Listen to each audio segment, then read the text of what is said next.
Hello, and welcome back to Tyrion Cuthbert, Attorney of the Arcane. My name is Baby Dennis, and last time we finished our investigation by talking to the two twins and the custodian, Jan. And after finding the two twins very suspicious because they keep hiding something, we went to court. And as usual, we tore down Orum's testimony and brought the two twins to the stand, just to find out that one of them is indeed a mage, and they got through the investigation by circling around the detective and having the same twin essentially ID themselves twice as not a mage. But now we are on to the second day of the investigation, because right now there are a lot of holes in, both the prosecution and the defense's case, and we need to find out more. So let's head into it. All right, let's see what we got. Tyrion, what are we doing here? Not sure. For some reason, you felt drawn to this place. Wait, is that Eris? Celeste points further into the cemetery. There, you see Eris standing in front of a gravestone.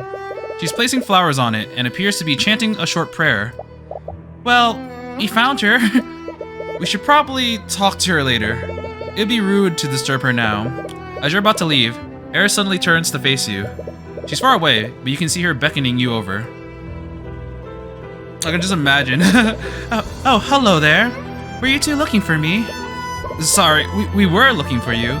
We understand if you'd rather talk later. No, I was just finishing up here. Do you have something you want to talk to me about? Well, we want to ask you some questions about the case. Oh? But first, let's examine. It's a grave for an individual that you don't know. It'd be best to leave it undisturbed. Oh, is it that way for all of the graves? Oh, no, there's one grave. I bet it's like Emily, I think? The one that Wallace was talking about. It's a grave that Eris was at earlier. The name on the stone says Emily Grant, and her lifespan appears to be awfully short. Yep, Emily Grant. She must have only been 12 years old when she... 12 years old? Damn. That's tragic. 12 years old when she died. Repario Arcanum. No magic here, no siree. Let's present. Did you know that I am attorney? Please say something. What do you think about this, Eris? Really now? I can't tell you everything you need to get through this case. What would be the fun in that? Okay, okay, so I'm not exactly sure what she'll react to. I'm probably gonna end up talking to her about, like, maybe people instead. But I don't think she'll actually say anything about any of the evidence I have. Yeah, I don't think so. Me. I wasn't quite sure what to make of you at first, but you are truly remarkable. Thanks, I think. I quite enjoyed watching you battle Lady Steelwind. I only hope the climax lives up to my expectations. Okay. What about my adorable partner? That's a fancy-looking sword, Celeste. Is it from the Eastern Kingdoms? Yes, actually. How did you know? I've encountered a few weapons from there before. They have a unique style that's easy to recognize. Alright. What about my mentor? Nope. Okay. What about Steelwind? Lady Steelwind really is something. Yeah, I feel like she's always one step ahead of me. But she does have a habit of relenting when she realizes she's wrong. I think you deserve a worthier adversary. Oh, you think too highly of me. I mean, she can be a pain sometimes, but I'm glad that she pursues justice even if it means that she loses. It's strange. You would never have seen yourself holding such high respect for a noble. Anyways, I wonder what would drive a noble like her into becoming a lowly prosecutor. I'd love to know the story behind that. I don't think she'll say anything about Orum, but she's definitely gonna have something to say about herself.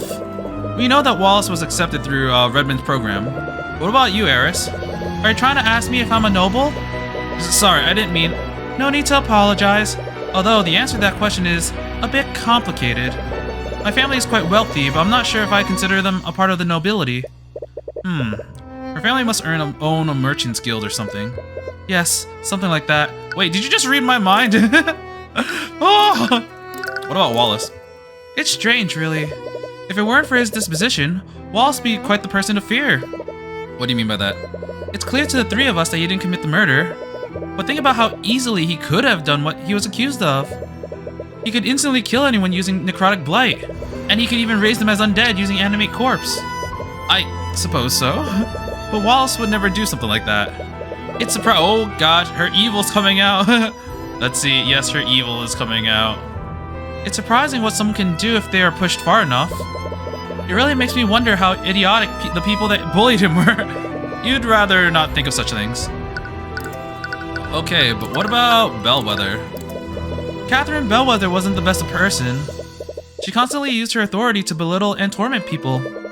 I'm sure the world is better off without her in it. Okay, way to not look suspicious, even though I know you're probably not the killer because you're definitely gonna be involved in later cases. That's extremely blunt, Eris. You can't exactly disagree with her. I have no interest in respecting those in power who are unworthy of it. She's talking about a lot of worth and whatnot. What about the headmaster? You were with the headmaster in his office earlier. Are you two acquaintances? In a way, yes. You can say that I'm a patron of his— Wait, you're the patron? I wonder how. I'm mainly interested in why he would go so far as to include the common folk in the academy. His generosity is clearly a vice sometimes. What do you mean? Enrolling common folk mages into the academy was already a controversial move. But teaching one necromancy— Even if Wallace is acquitted, I don't see things getting easier for him. That is true. Honestly, I don't think she'd think much of the sisters or like, Jan, so yeah. Alright, in that case, let's go talk to her. The trial. That was my first time watching a court trial. You're truly remarkable. Thank you. Were you in the gallery? I've always enjoyed watching physical battles in the theater, but I see that battles of the wits can be just as entertaining to watch. Entertaining? Yeah, I know what you mean. You see, the odds are stacked against him, but then he suddenly pulls out this crazy deduction and steers the trial in his favor. I've never really thought about it like that. But I'm sure it's far more entertaining being the one making the deductions. I'm not really sure what you mean. I practice law so that I can help those persecuted by the justice system. I don't really do it to entertain myself. But is that really true? Don't you find the experience even a bit at least entertain? That sentence is the same except for this part. Did it say my name? Did it say Dennis? Oh, wait. No, damn it, doesn't record. Don't you find the experience even a bit entertaining, Tyrion? I wouldn't really put it that way. You're far too modest. You save people from the clutches of death. To your clients, you might as well be a knight in shining armor. You know, before we continue, I'm gonna go back and see. Blah, blah, blah, blah, blah, blah, entertaining. I'm sure it's far more entertaining than, I think it's around here. Don't you find the experience even a little bit— Okay, no. No, I didn't do it that time. Wait. Oh, shit. Did you really think I'd do it again? Oh, what? Never you mind. Oh, the game knows. It knows. Illusion magic. Earlier you said that you were studying illusion magic. I am. Did you want to ask me about the prosecution's theory? Yes, actually. How did you know? It was easy to guess after seeing you in the courthouse. Anyways, disguising an undead with an illusion is definitely possible. As Lady Steelwind said, illusory disguise would be the best spell to use for that. What if someone created a freestanding illusion? A freestanding illusion? Yeah, you know that Wallace didn't animate and disguise the professor's corpse. So, what if the illusion wasn't disguising anything? Maybe someone created a freestanding illusion of Bellwether walking around. Or something like that. One would probably use major illusion. Major illusion. School illusion. Incantation. Mil us o. Gesture. None. Duration. Until dispelled. Oh wow. So you can keep using it until you manually dispel it. Whoa. Concentration. Yes. Or until you don't concentrate. But I guess that's the same thing. Creates a 3-dimensional illusion. The illusion can take the form of any object or creature that can be contained in a 10-foot cube. While concentrating, the caster can animate and move the image to a different location within range. The illusion is purely visual and cannot be physically touched. Oh, I'm messing up my words today. Ugh.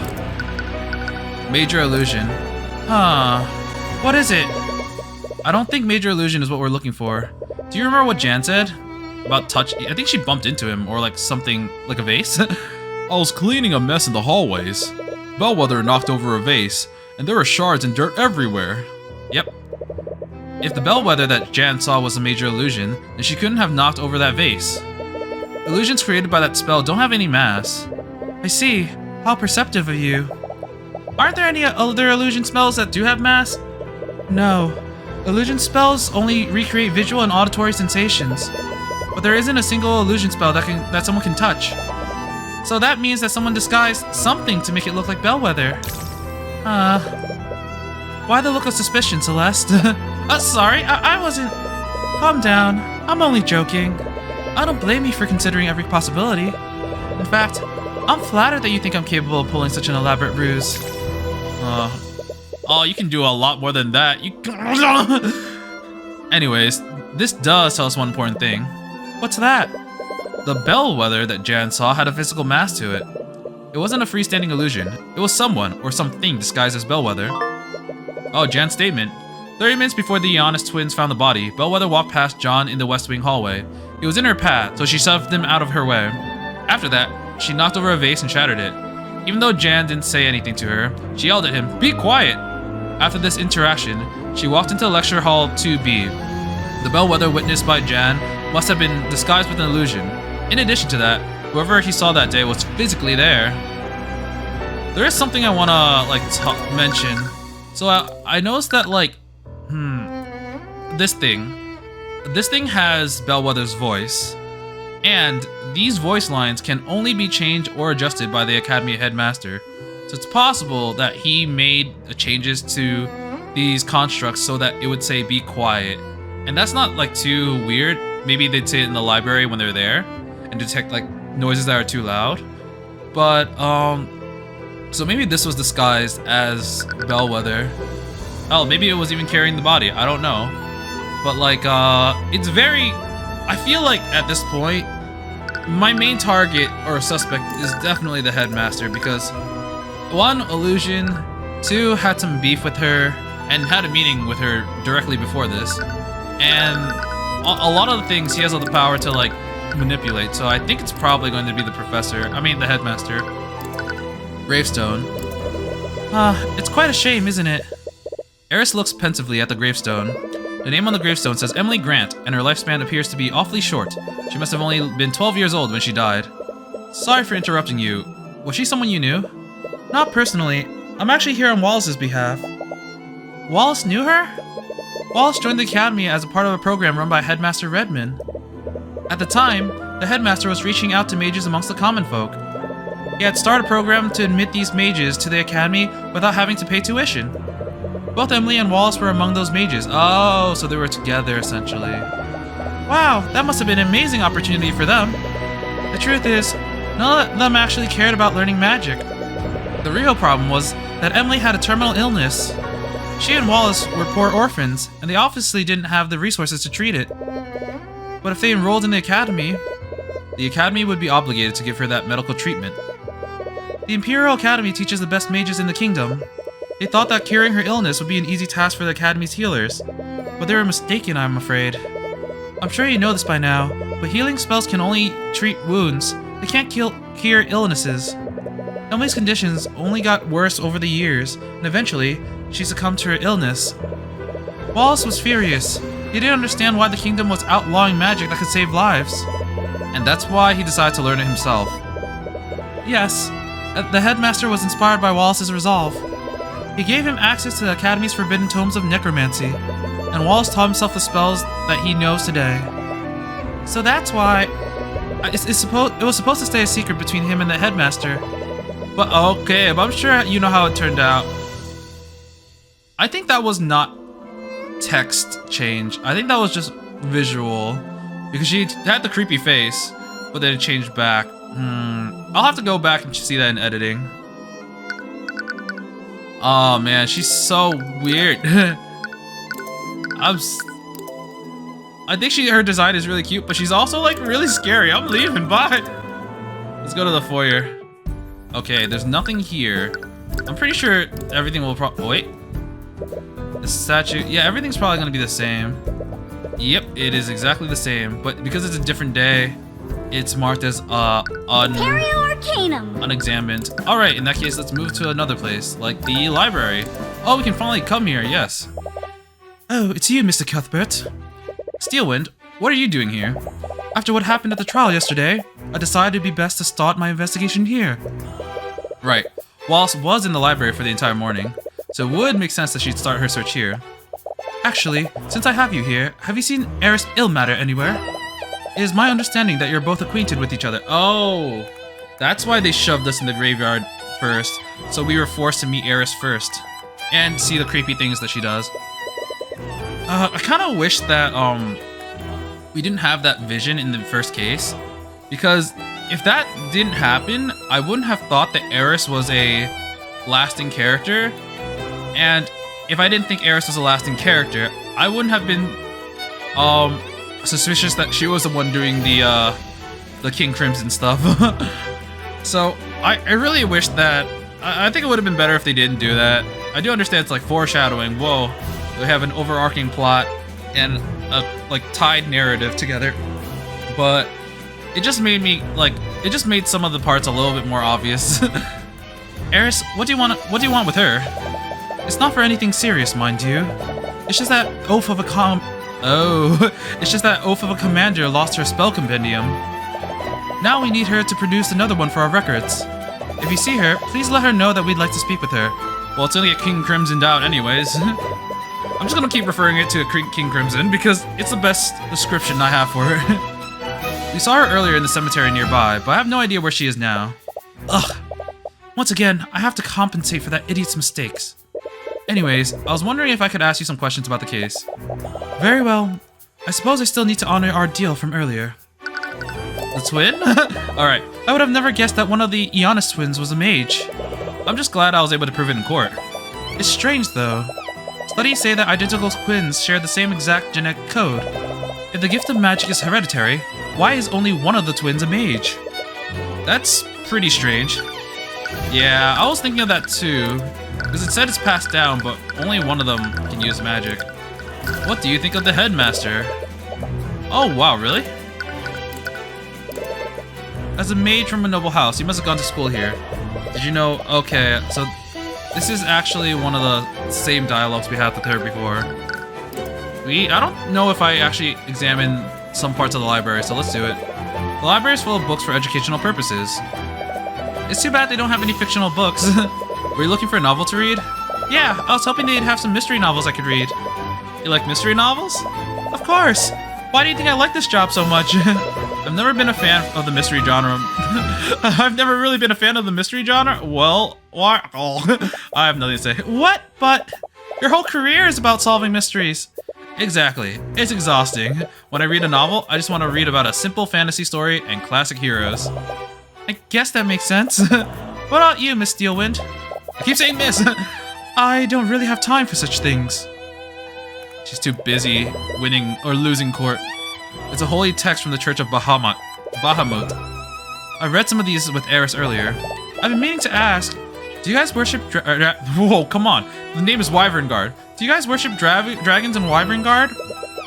I've never really been the religious type, but I've seen some devout worshippers in the capital. It's the most prominent religion here, and the Scale Lord Rathalion is said to be the source of all arcane magic. It's no wonder he's such a large part of our culture. Globe. It's a globe of the world! It's amazing how many other nations there are aside from Wyvern Guard. Oh, this is the same. Oh, wait, no, but she's here. Isn't traveling through the border heavily restricted? Don't worry, I won't report you. I can't exactly blame you for wanting to leave. Are you illegal? Okay, tables. There are tables for the students to sit at while they study. Ugh, I don't think I can handle studying here day after day. Yep. Detective magic. Alright, any leads? Have you had any luck finding the scene of the crime? Unfortunately, I haven't. From the witness's testimony, we have a rough idea of the route that Bellwether took. But none of the rooms we've checked have any signs of a struggle. Why are you so sure that a struggle happened? I'm mainly basing that off of the honest sister's testimony. Valerie, in particular, noticed that the bleeding came from a wound in her stomach. Regrettably, the body's wounds were mended, so we can't determine what kind of weapon the murderer used. Oh wait, it just occurred to me. Steelwind is like 18. That means she graduated from here very recently, so like, when all the staff like mentioned Arya Steelwind. It was probably like about a year or two ago, and not very long. It's very recent. During the trial, you mentioned that another witness saw Bellwether walking around yesterday. Would you be willing to tell us who that person is? I'm sorry, but I can't tell you that. You're caught a little off guard. You've been pretty transparent with your investigation so far. What's changed? I have no obligation to justify myself to you. Nor do I have an obligation to help the opposition. Didn't we have a deal? Hiding information doesn't exactly seem fair to us. I believe I've given you plenty of information already. So regardless of what I said before, the answer is still no. Her family is dangerous. The Eye of Horus catches a stray thought from her. Oh, it's that white or light blue hair chick that was at the end of the previous investigation. Her family is dangerous? What does that mean? Is there something about this witness's family that you're worried about? No, this could be a feint. I'm sorry, but you'll have to try harder than that if you want to bluff me. She referred to the witness as her. Furthermore, she said that her family is dangerous. Why would she go through such lengths to hide the witness's identity? In any case, it looks like she's not willing to share any more at the moment. Maybe you should try looking elsewhere. I wonder if we'll be back and like present that to her later. Locker room? We never went to a locker room before. Is Jan gonna be here? You spend some time wandering through the academy when you overhear a conversation from a nearby room. From what I understand, Miss Steelwind has already moved the investigation elsewhere. How long must I wait before I can retrieve my things? Sorry, old timer. Orders are orders. Nothing comes in or out till the case is over and done with. Commander White, and the headmaster too. Oh, hello, Mr. Cuthbert. Hey, kid. Hey, kid. In any case, there are other matters I must attend to. Please inform me when I can reclaim my things. Sure. Goodbye. It looks like Commander White is standing guard in front of this locker room, and it doesn't look like he's conducting any sort of investigation. Is he here on Steelwind's orders? He might be able to tell you who this secret witness is. Hey, oh wait. I'm gonna keep doing this to every single person, but no one's ever going to respond. What do you think about Steelwind now? Man, Steelwind's really wound up today. I don't really know what her deal is. Is she normally not like this? Not usually. Or at least not this much. Hey, but what do you think about your boy and me?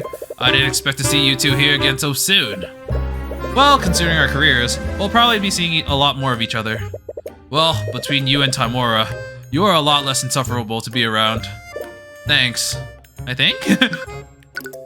Speaking of Timora, what do you think about this? You don't have much to say, come on. Well, what about my adorable assistant? I was surprised to see you again, mage girl. I have a name, you know. Yeah. So what are you doing around the kid this time? Are you two? I'm working as Tyrion's bodyguard now. Really? With your record? I figured you'd be back in the Eastern Kingdoms after your acquittal.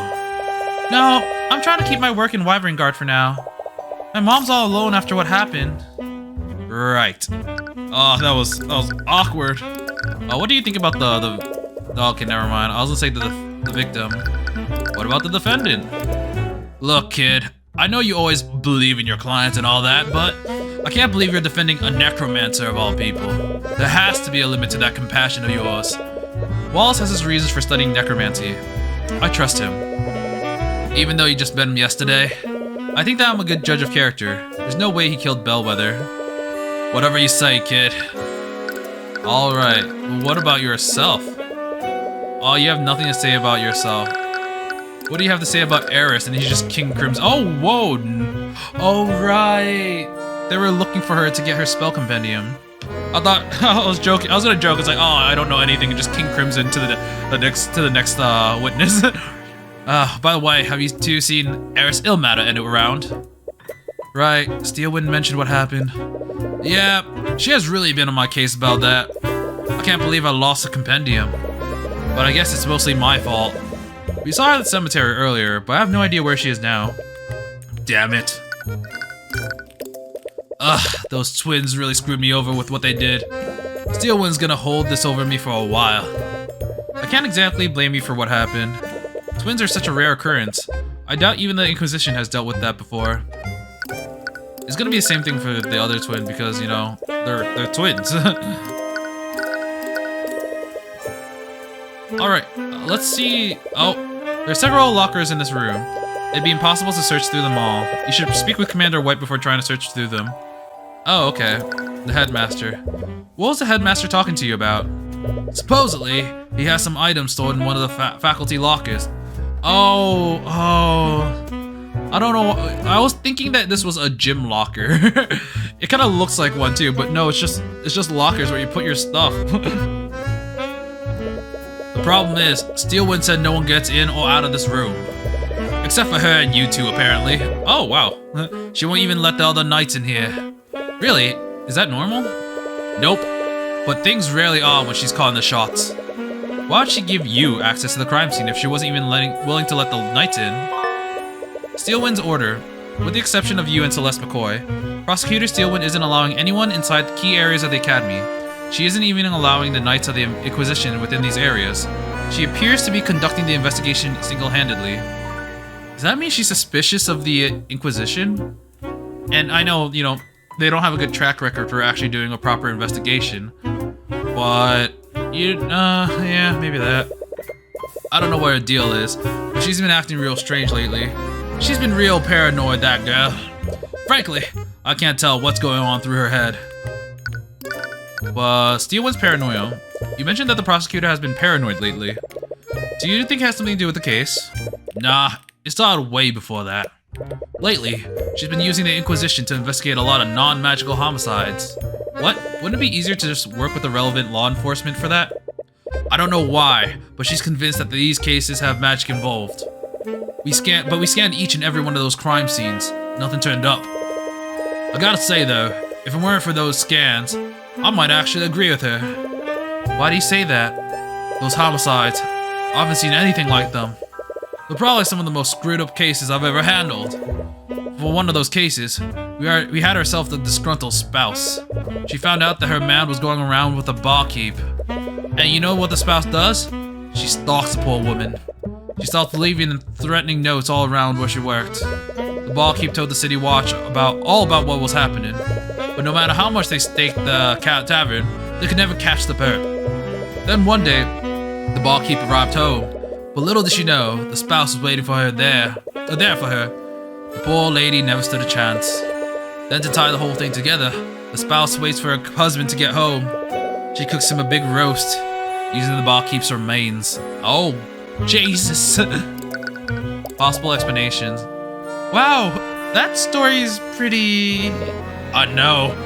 Steelwind thinks someone's developed a new type of magic that can control people's minds. And that these homicides were some kind of sick test run. Well, we know someone that can change the perceptions or like something. They can change the chat history. That's already a huge power. And these homicides were some of the kind of sick test run. Magic that control people's minds? But wouldn't Mage Blight make more sense? Mage Blight? When a mage overuses their magic, it can have pretty bad consequences with their mind. They temporarily lose grip of reality and begin seeing things that aren't there. When a mage becomes like that, it almost never ends well.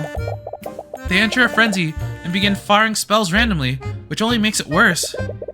I've seen my fair share of Mage Blight, and this isn't like that. Not all of the perps are mages, and the ones that were didn't even use the magic. One thing was that each of these perps almost seemed to wake up after we arrest them. All of them say things like, "It wasn't me. I didn't have a choice." And they didn't have a choice. What could that mean? I doubt it means anything. Sometimes, people can't face the things they've done. It's easier to say that you have no control than to take responsibility. Yikes. Secret witness. You wonder if you can mislead the commander into revealing who the secret witness is. During the trial, Miss Steelwind mentioned that someone other than Jan Hughes saw a bellwether walking around. Have you seen them around lately? We want to speak with them. Ha! Nice try, kid. Well, it was worth a shot. Honestly, I couldn't tell you if I wanted to. I don't think anyone other than Steelwind knows who this witness is. I sure as hell don't. What? She's even hiding it from the Inquisition commander? Why is she being so secretive? It looks like the commander doesn't know who the secret witness is either. This isn't getting us anywhere. Steelwind's behavior is strange, though. Perhaps you can try analyzing her behavior. If you do that, you might be able to find a way to convince her to help you. Okay, Steelwind's behavior has been strange this time around. She's hiding elements of the case, even from the commander. Anyone can tell that she doesn't have much faith in him. I'm standing right here. But this is the first time I've seen her hide key details of a case from him. What is motivating Steelwind to keep secrets? There has to be a reason why she's being so secretive. I think it's paranoia. Her actions must be driven by paranoia. She's been hoarding information about the case. There's only one reason why she wouldn't utilize the Inquisition like she usually does. It's because she doesn't trust them. I hate to say it, but that doesn't really surprise me. She's always standoffish with us. There is one exception. Who has Steelwind trusted for this case? There are individuals who she's trusted more than the Inquisition during this case. That's us. She's letting us investigate the crime scenes without any restrictions. Yeah, I never really thought about that. Does she trust us that much? I don't think the personal trust is the reason. Why does Steelwind trust us this time? We don't usually interact with her. And she's worked with the Inquisition on plenty of cases that we weren't even involved in. Steelwind... Is it just that we aren't a member of the Inquisition? No, there's a key difference between us and the Inquisition. We don't answer to anyone, and we aren't subject to corruption. So why would that make Steelwind trust us this time around? Oh, it's not the Inquisition. It's that we aren't part of the nobility. Okay, never mind. Is it that we can't use magic?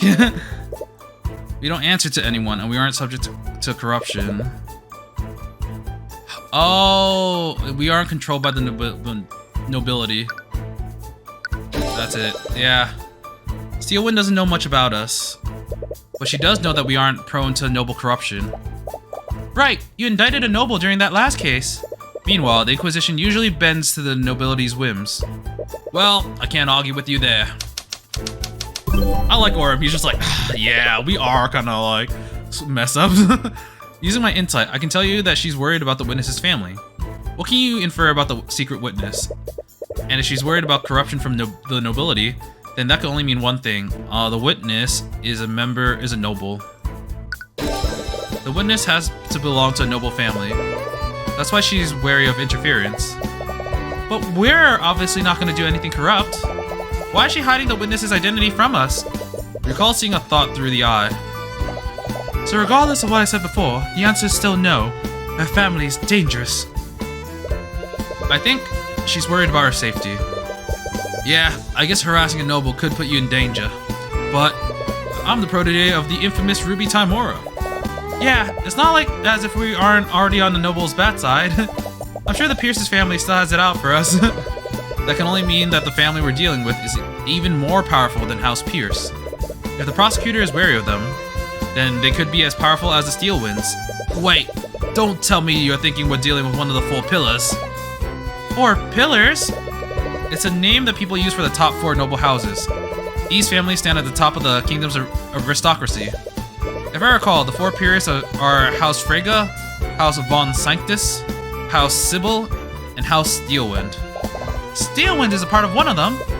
Yeah, which makes it so much weirder that she's serving as a prosecutor. The 4 pillar families. The 4 pillars refer to the 4 most powerful noble houses. These houses are Steelwind, Freyga, Von Sanctus, and Sybil. That girl is, I'm feeling Freyga, yeah, sure. What is it? Steelwind's weird behavior all started after she investigated this room. We were at the crime scene, and she left to follow a lead. But now later, she came back to the lecture hall and booted everyone out. Her behavior changed after investigating this room? That means she found something else here. And that something must point to a family of the 4 pillars. The commander looks a bit anxious. You know, Steelwind's order says that I can't sleep around here. But you two, on the other hand, don't worry, just leave it to us. I have some school records that say which lockers belong to which student. You can use it to tell whose locker you're looking at. Alright, we're definitely gonna use some detect magic here. Oh, there's an arcane construct in the back here. It's probably here to aid the students. Anyways, I don't think it's relevant to our investigation. But perhaps you should make a small note of it anyways. A construct in the locker room. There appears to be an inactive arcane construct in the Academy's locker room. Use the legend that the commander gave you. You look carefully across the list and find some notable student names. Frega! You open the locker with Miriam Frega's ID number. Inside, you find a stack of worn-out textbooks and notebooks. Wait a minute. The notebooks all have Wallace's name on them. You open the notebooks and look through its pages. It appears to be research on the art of necromancy. These are Wallace's notebooks. Why are they in Miriam Frega's lockers? Did Miriam steal his things? What's going on here? You and Celeste check the lockers more thoroughly. Wait a minute. Tyrion, take a look at this. That's blood. Evidence in the locker. There's a stain of blood inside the locker with Miriam Frega's ID number. Use the legend that the commander gave you. You look carefully across the list and find some notable student names. Wallace Nightgrave. Inside, you find a bottle of fragrant liquid that's something that looks like a makeup kit. Huh. I didn't expect Wallace to use stuff like this.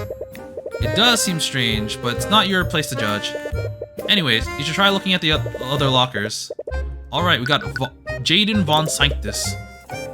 Inside, you find several bottles of some sort of transparent lotion. There's nothing but lotion in here. Oh, I wonder why a student would need this much lotion. You take one of the bottles to inspect it more closely. Wait, Tyrion, don't touch those with your hands! Oh, it's some kind of sanitizing liquid. It's a little strange, but doesn't seem to be related to the case. You use the legend. Okay, let's continue. Warren Sybil. You open Warren Sybil's locker. Inside, you find some textbooks and a neatly stacked like a deck of tarot cards. Huh.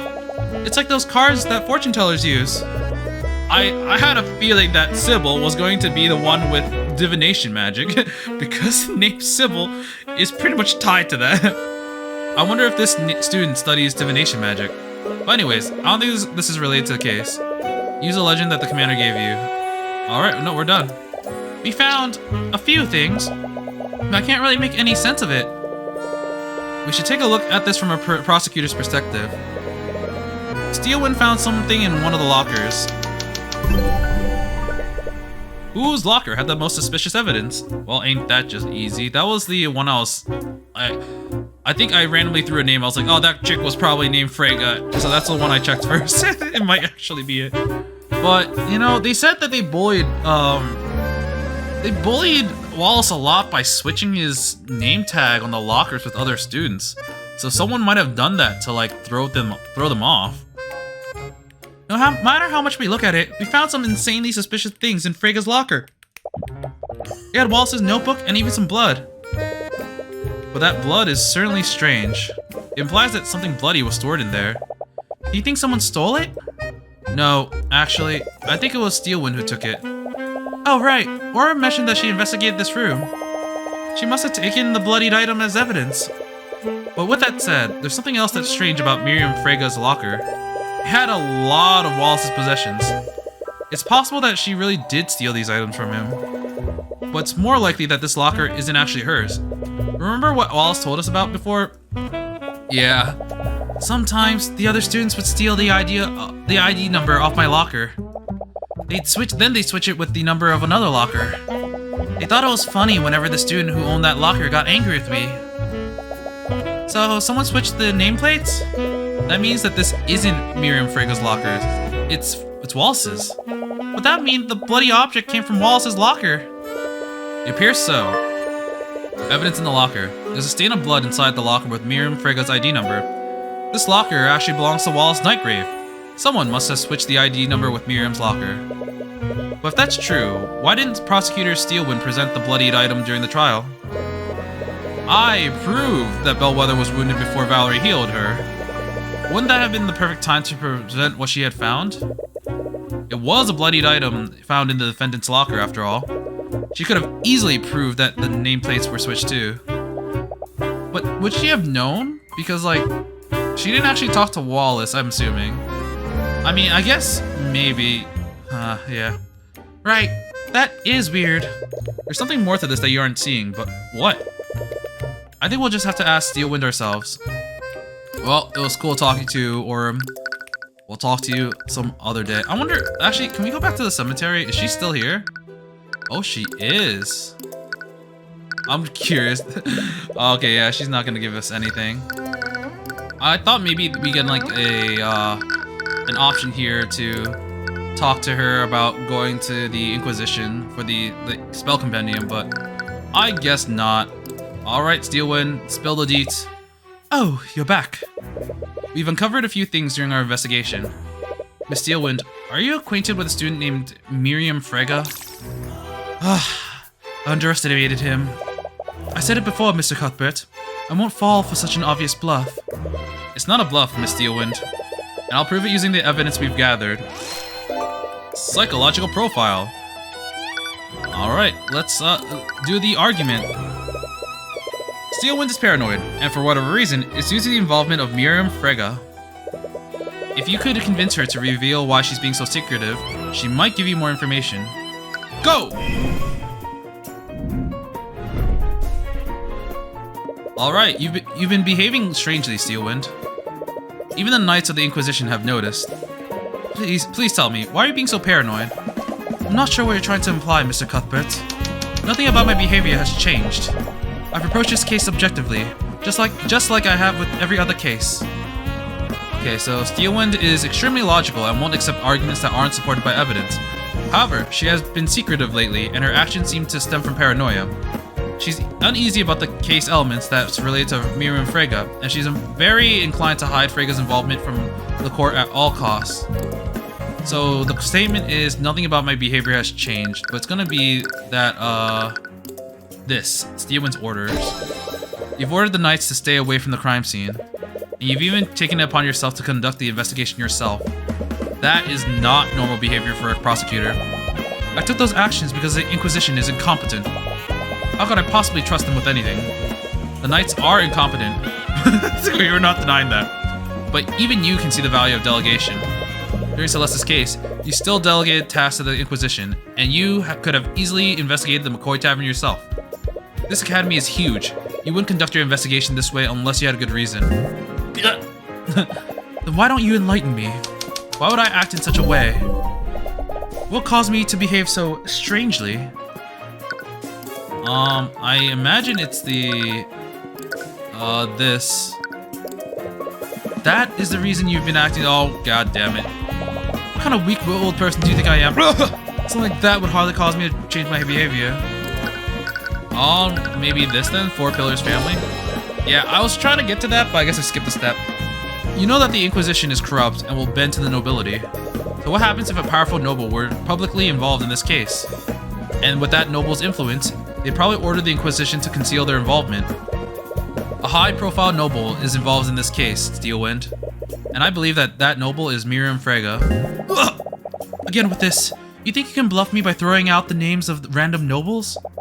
Not every noble is a malevolent criminal like Garrick Pierce.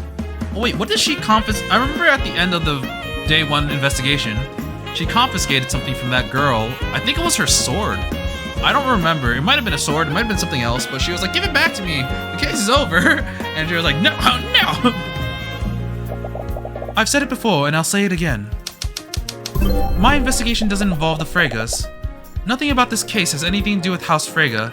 That's wrong because, yeah, this thing.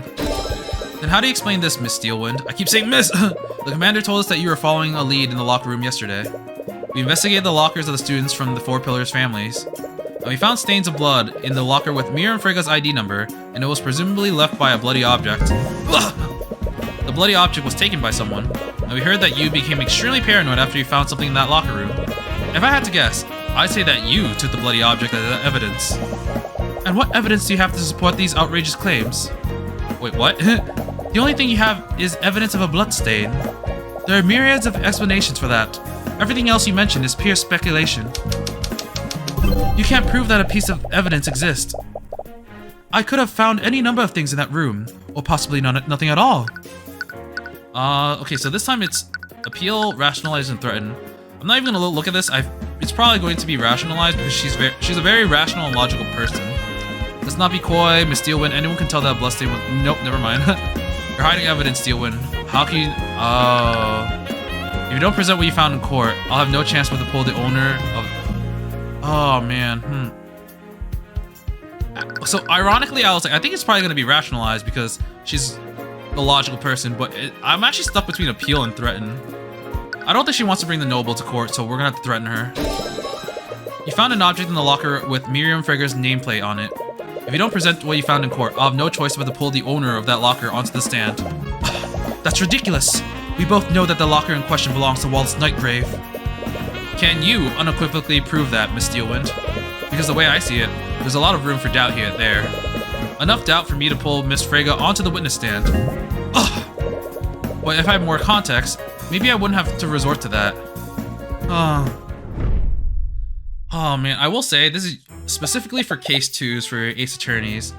Whenever they have a second day for a case in Ace Attorney, a lot of the time, what happens is the first part of the investigation, they kind of go on like this line of thought or this line of logic that leads to like one suspect, but then like then a third party comes in like in the second part of the investigation, like this witness that we're talking about, and they end up being the culprit. So like I was really sus of the headmaster, but because this is case 2, I'm a little bit sus of the other student just because of that line of logic. Well played, Mr. Cuthbert. I suppose I don't have a choice, do I? You successfully persuaded Arya Steelwind. The truth. Just so we're clear, I wasn't acting to protect the nobility, but I'll admit that Miriam Frega was the other witness that saw Bellwether that day. I see. I had some suspicions, but there's also another matter. Steelwind looks uneasy. When I was investigating the body, I found this. Evidence of academic dishonesty. A tightly packed folder containing several documents. The documents contain evidence detailing multiple instances of plagiarism, fraud, bribery of school officials, and other various offenses committed by Miriam Frega. Oh damn, that's a lot. What the? It looks like Miriam's been cheating at school. Why would Bellwether have something like this? From the way it's arranged, I think it must have been blackmail. Miriam Frega is considered a prodigy in the practice of conjuration magic.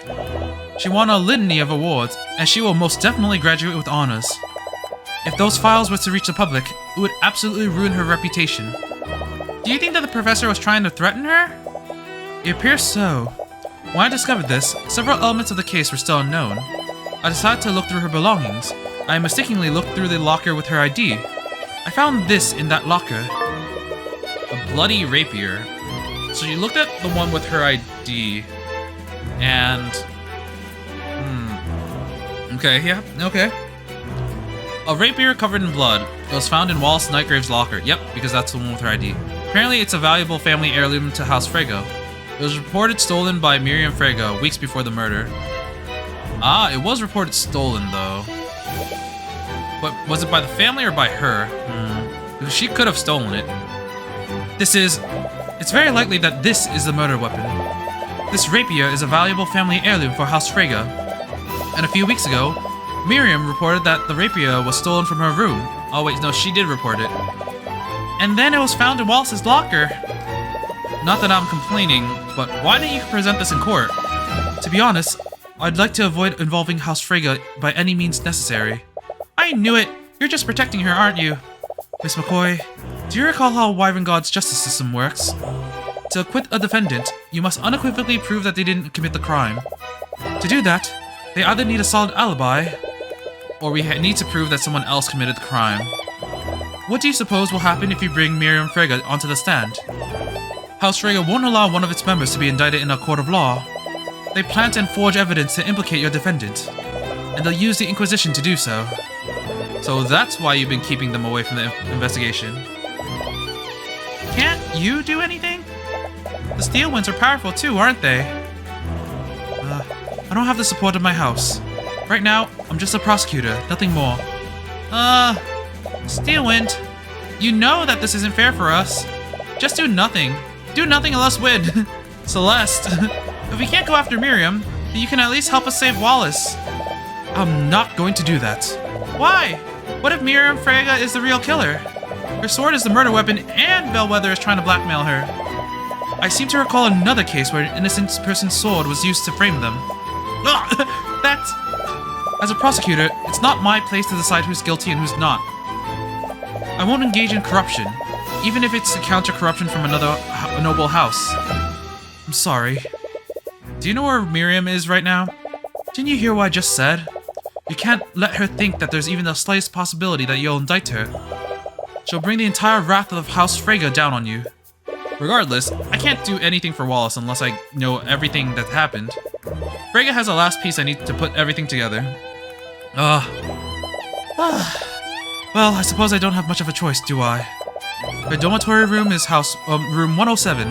I imagine she'll be there considering classes are suspended. Thank you, Steelwind.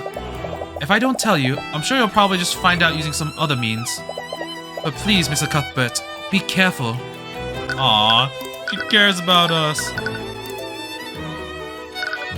Dorm room 107. Wow, that is very black. You follow Miss Steelwind's directions and find Miriam Frege's dorm room. The door leading inside seems a lot more ornately decorated than the other room. Oh wait, it just occurred to me it's not a female character. I don't remember what voice I gave her. Oh no. You knock on the door, but you don't realize that it's only partially closed. As your fist comes into contact with the wood, you accidentally push the door wide open. Excuse me? How dare you barge into my room? These insects have no respect. Sorry, I meant to knock, but... Construct! Remove these hoodlums from my room. Acknowledged. From the corner of the room, an arcane construct stands up and starts making its way towards you. Before you can protest, it raises fists to hit you. Ah! Yes, yes. Oh my gosh, she's about to... She's about to... I am the storm that is approaching.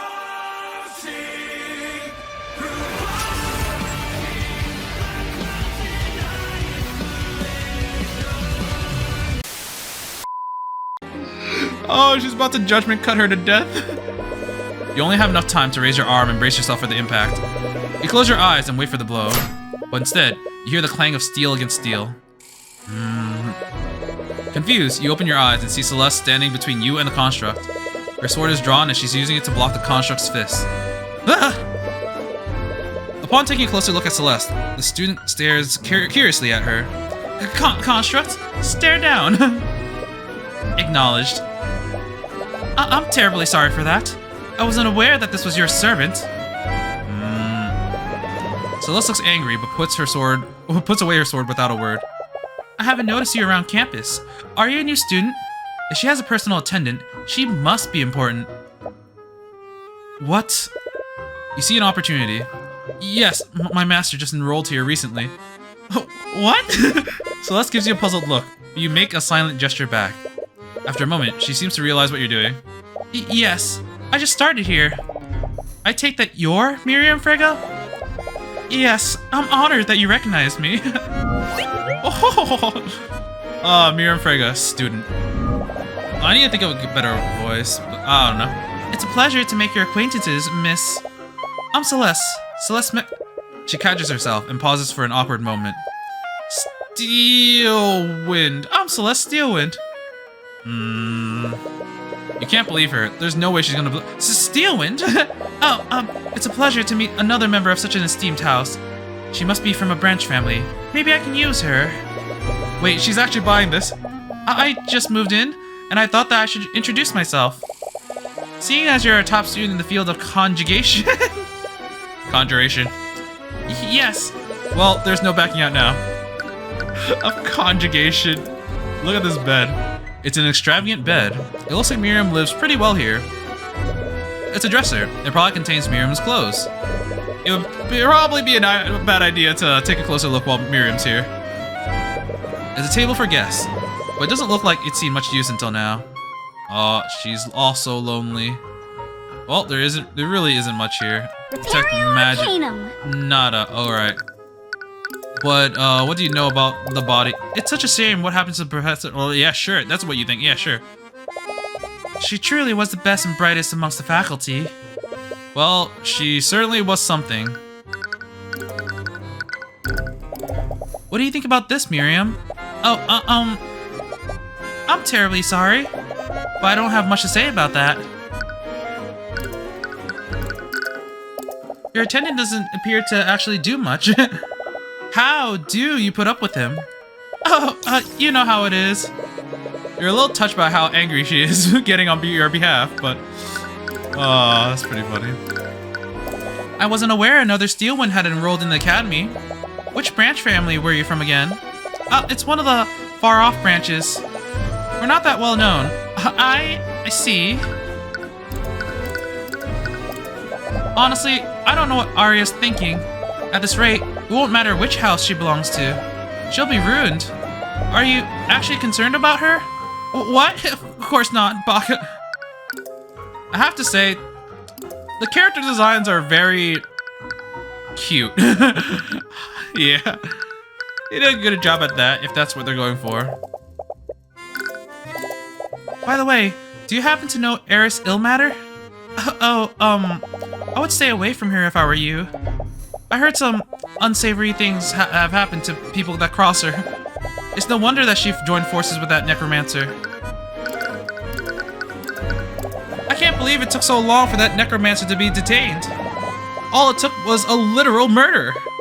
The trial isn't over yet. He's innocent until proven guilty. Oh, yeah, of course you would say that. You commoners can't help but sympathize with each other. Do not talk to him like that. What? Sorry, just tone it down, okay? Of course. Oh, what the headmaster? With the professor gone, the headmaster is just going to bring more of those street urchins into the academy. Is that really so bad, though? Every mage should have the right to develop their powers. Don't tell me that Arya got to you. Mages were chosen by the Scaled Lord through divine right. This magic is something that should only be held by the nobility. Those bastard children have no right to call themselves mages. Right.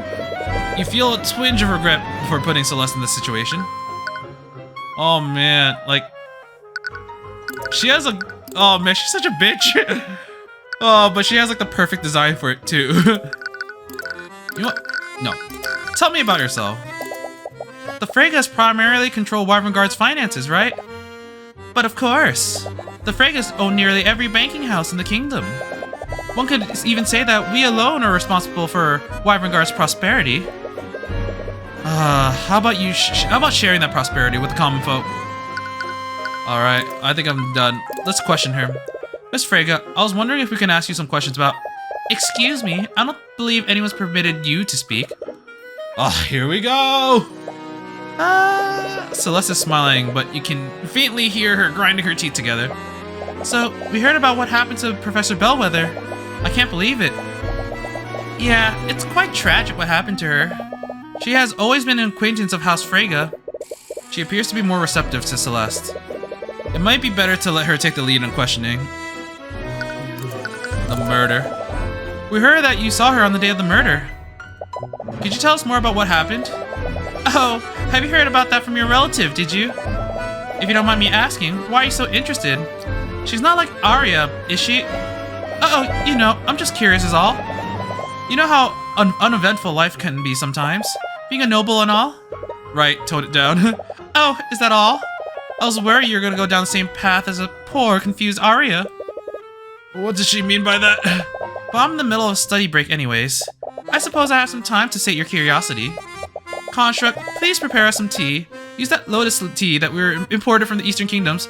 Lotus juice. She could be useful if I can win her favor. Acknowledged. Lotus tea? You have lotus juice? You feel like you're slowly losing control of the situation. What did you see? I heard that you saw Professor on the day of the murder. Where did this happen? I was in the hallway when I saw her coming out from the headmaster's office. She was heading towards the library. Do you remember what time this happened? I'm not really sure, honestly. It's a little embarrassing, but I have a bad habit of getting too absorbed in my work. Sometimes I'll let entire hours pass without noticing. Do you have a rough idea at least?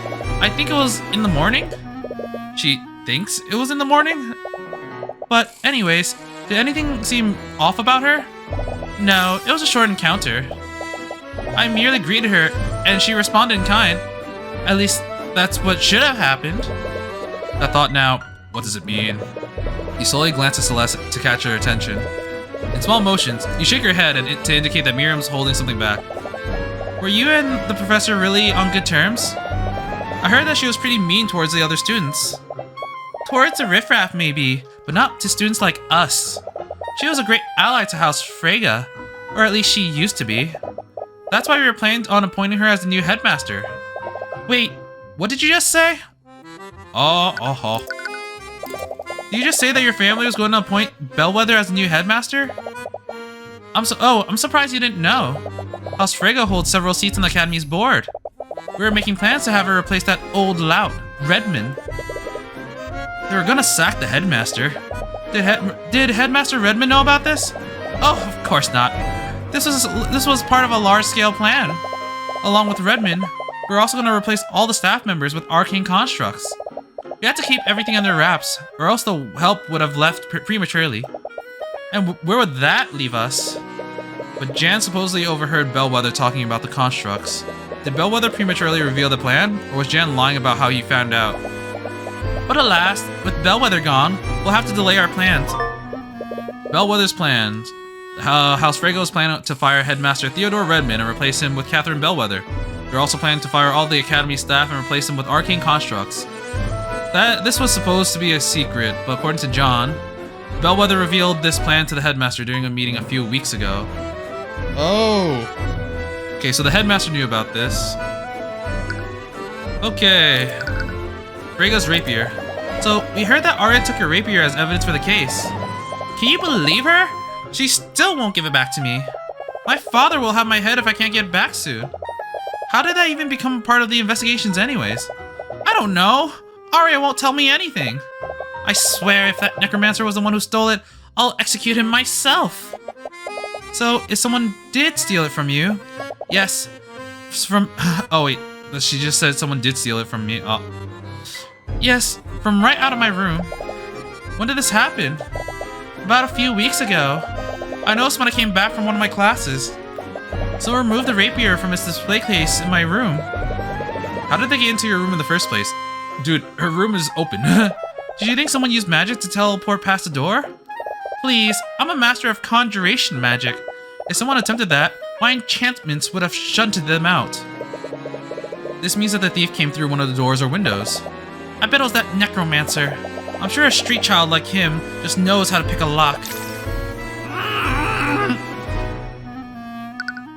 Your grades. I heard that you're one of the Academy's top students. Your grades must be amazing. Oh, of course. As inheritor of the House Frege, my grades are impeccable. It feels good to have my greatness recognized. That's strange. You don't see anything contradictory through your eyes this time. You make a gesture towards Celeste to continue pressing her. What kind of magic do you study here? You must be joking. I study magic from the School of Conjuration. Just like most members of my house. The School of Conjuration? That's the type of magic that specializes in spatial manipulation and teleportation, right? Yes, I consider myself quite an expert in that field. Why, the Crown Prince himself has asked for my assistance in the research study. It's so nice to work with someone of my caliber. Again, you don't see any thoughts that contradict what she's saying. Does that mean she's not lying? If she's smart enough to get the Crown Prince's attention, why would she be cheating? In that case, maybe the documents that Bellwether had were forged, and she was just gonna use it to, or maybe she's her grades are being paid off, but she's not aware of them, so she thinks she's a genius. That actually happened in another Ace Attorney game, but I'm not gonna say which one because that'll also be spoilers. Actually happened several times. Never mind. Arya Steelwind. You said something about my wayward relative before. Well, were you talking about Arya? Oh, I'm terribly sorry if I offended you. Well, I'm sure it must be a pain to see the way that she's been acting lately. Look at her. She's got such a good design, but she's such a bitch. Yes, it's been extremely hard. Hang in there, Celeste. Did you know that she even interrogated me about the murder yesterday? Can you believe it? A Steelwind running around a crime scene like a common knight. What if I tried something like that? My father would disown me. Does the nobility not approve of Steelwind becoming a prosecutor? You've always thought that it was strange. What is motivating her to do this? Honestly, she probably thinks that she can just do anything just because of her betrothed. Aster deserves better. Huh? Alice's eyes perk up upon hearing this. You'd be lying if you weren't also curious about who this Aster is. Be sure a stern look to tell her to stay focused. It's about love gossip. You can't risk blowing your cover for some gossip. Arcane construct. Okay, so we need to remember an Aster for the future. I bet that's like the prince or something. She's probably like, or someone really up there. You have an arcane construct in your room. I thought they only had them in the library and the locker room. This construct was a gift from House Von Sanctus. I have to say, they're quite convenient to have around. They look really cool. Maybe I should get one. You should. A construct would be far more useful than this attendant of yours. Unfortunately, there are still some issues with their intelligence. Their intelligence? There are issues when you give them complex commands. It might be easier to show you. Miriam turns to the construct and begins gesturing towards it. Construct, please retrieve my textbooks and bring them here. Then cast Steel Wind Strike at this location. After that, retrieve some plates and set them out on this table. Acknowledged. What? The construct stands up and retrieves Miriam's textbooks from one of the shelves in the room. It brings them to the table you're sitting at, just like she ordered. But then it suddenly stops moving. Wait, what happened? The construct obviously can't cast Steel Wind Strike, so my second command was impossible to carry out. But did you notice something else? Ignored your third command too. Correct, my third command was possible to carry out. So why did it ignore that command? I guess it just I guess the function stops when an error occurs and won't continue even if the later functions work. Constructs execute a series of commands in the order that they're given. But let's say one of those tasks is impossible to complete. When the construct gets to that task, it will deem the entire series impossible to complete. As a result, it will stop executing the series altogether. So if a task in a series of commands is impossible, then the commands will interrupt the sequence of commands. Exactly. Construct logic limitations. Arcane constructs process tasks in the order they're given. If a construct is ordered to complete tasks A, B, and C, it will process each of these tasks individually. If task B is impossible, the construct won't realize this until it reaches task B. When it reaches task B, it will deem the entire series of commands as impossible and stop what it's doing, without even attempting to complete task C. Lady Steelwind, I'm afraid that we must leave now if we want to make our next engagement. Oh, right. Let's go, servant. Oh, leaving already? It was a pleasure talking to you. Oh, yeah, sure. I hope to see you around. You make your way back to the foyer with Celeste. With all the time you spent, you only have a brief amount of time before night falls. Are you sure you didn't want to talk to her more? We were getting a lot out of her. We already got a lot of useful information out of her. The more time we spend with her, the more likely she is to see through our ruse. Right. So, why Steelwind? I don't know, I panicked! Arya's like the only noble I know. What about Pierce? I'm not using that creep's name. Well, hopefully Steelwind doesn't mind us borrowing her name. We got her statement on what she saw that day. And there was also what she said about her rapier.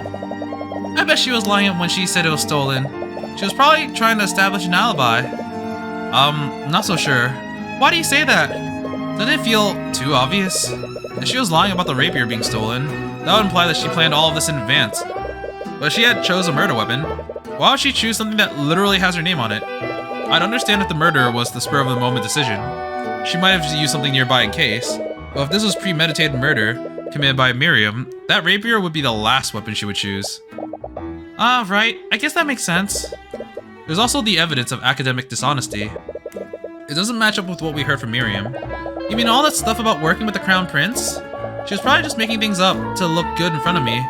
I have an insight when it comes to things like this. Under normal circumstances, I can usually tell when someone's lying. And a lie as grandiose as that would be something I would definitely see through. People can subconsciously shield themselves from the eye of Horus, even if they don't know about it. But when they do that, you usually can't see any thoughts from them. You also saw that she was lying about her encounter with Bellwether. You would have seen dissonant thoughts if she was lying about her grades. Well, I guess I'll trust her insights. What does this mean? I don't know. Even with everything we found, I'm still not sure who the real culprit is. At the very least, I think we should try to pull Miriam onto the stand. If she testifies in court, I might be able to find something I can use. But that's a big maybe. If you don't play your cards right, you might spook the Fregas enough for them to pay off the judge. But either way, it's getting late. We'll probably have to turn it in soon. Yeah, we just hope you did enough to acquit Wallace. All right. That was a pretty long investigation, but we learned a lot. Namely, we got to know the last witness, and oh man, honestly, at this point, I'm still pretty confident it's the headmaster. I said it was possible that it might have been Frega, but I don't think she did it. I think based on what we know, it seems like she honestly believes that she is, smart and that her grades are legit. So the documents that Bellmother have might be fabricated, or they might just be documents that what's the right word? Maybe she's being paid off by their parents or something, and Miriam does not know. Either way, it seems like she never found out about the documents that Bellwether had. So, as a result, I don't think there is actually a motive to kill her. And, yeah, a lot of things are kind of like adding up for me to think it's the headmaster, but I guess we'll see in the next part, which is probably trial day 2. But we'll continue with that next time. And until then, I will be seeing you. See ya!